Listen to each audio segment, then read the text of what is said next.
true desire in the heart for anything good is God's proof to you, sent beforehand to indicate that it's yours already. That itch that you have to be whatever it is you want to be, in front of the camera, on the stage, behind the stage, that itch, that desire for good is God's proof to you, sent already to indicate that it's yours. You already have it. Claim it. Understand this.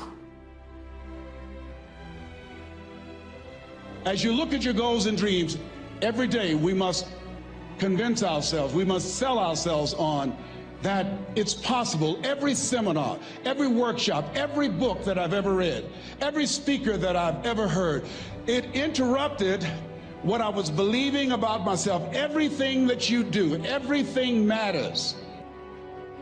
As you go through each day, I know now as I look back at age 63, looking at my life, everything matters.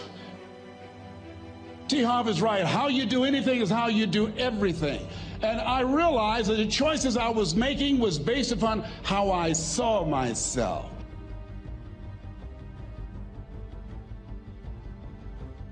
It's necessary as you look at your goals and your dreams, it's necessary that you have a strategy and a game plan to change the story that you believe about yourself.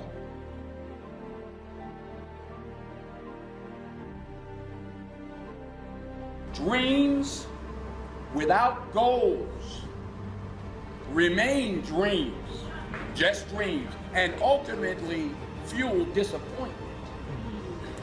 Dreams without goals, yearly goals, life goals, daily goals, monthly goals, hourly goals, minute by minute goals.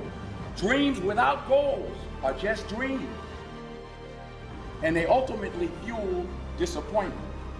Goals on the road to achievement cannot be achieved without discipline and consistency.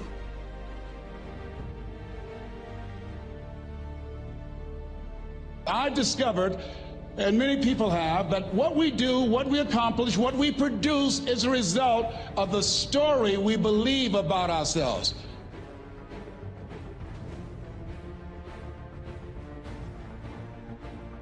You have to work on yourself on a regular basis, and write this down, for mental mindset. For mental mindset and stamina. Because things are going to happen to you. I believe that the reason that most people go to their graves with their talents and abilities and skills in them is because of the fact, number one, many are like me. They didn't know that they didn't know and thought they knew. I thought I knew myself, and I really didn't know myself as well as I thought.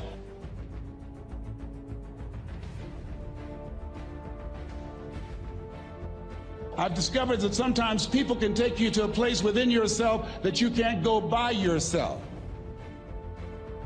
You have something special. There's something you want to do. Because you don't know how to do it doesn't mean that you can't learn.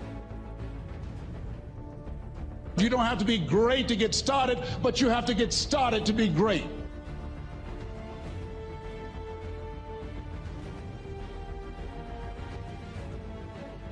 The people that will live their dreams, the 2% that will do that, these are, and write this down, become a risk taker.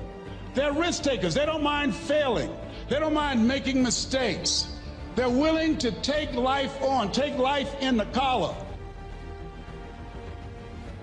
Viscott said, if you're not willing to risk, you cannot grow. And if you cannot grow, you cannot become your best. And if you cannot become your best, you can't be happy. And if you can't be happy, then what else is there?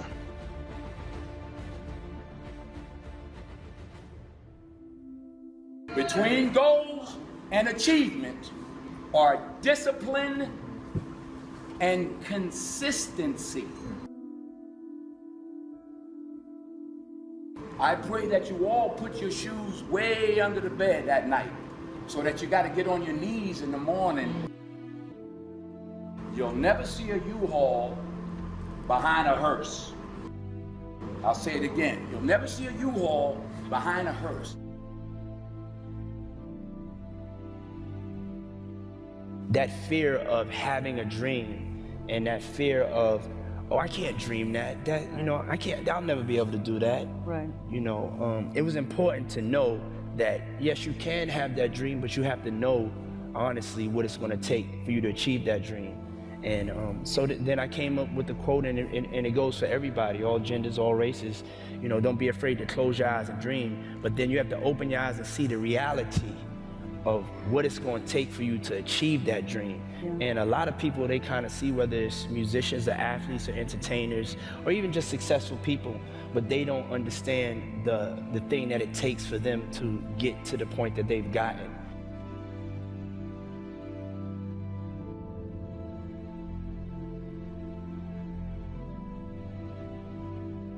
The ideal situation for a man or woman to die is to have family members praying with them as they cross over. He said, but imagine, if you will, being on your deathbed and standing around your bed, the ghost of the dreams, the ideas, the abilities, the talents given to you by life, and that you, for whatever reason,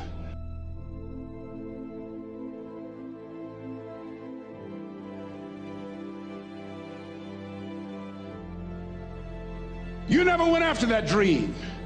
You never acted on those ideas. You never used those talents. You never used those gifts. And there they are, standing around your bed, looking at you with large, angry eyes, saying, we came to you, and only you could have given us life. And now we must die with you forever.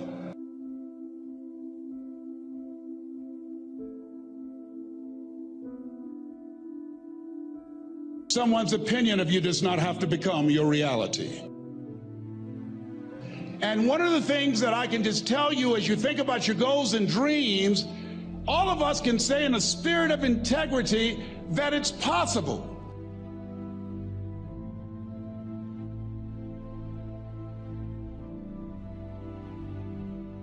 That if anybody at any point in time lived their dream, then it's possible that I can live mine.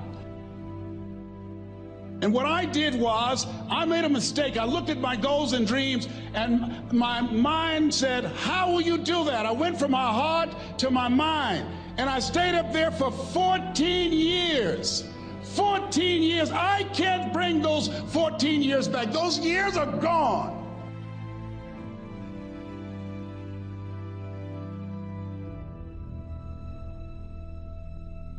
And I've made a mission in my life to help people to stop putting it off and procrastinating. How many ever thought about something you wanted to do and you procrastinated, you talked yourself out of it?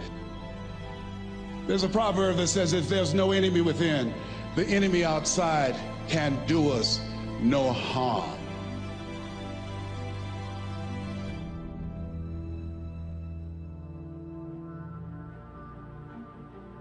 When you're asleep, you need your dreams.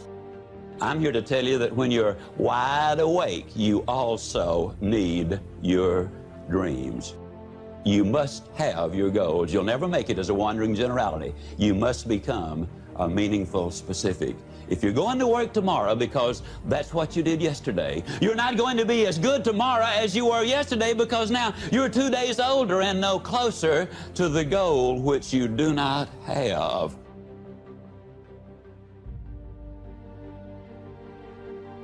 When you change the way you look at things, the things you look at change.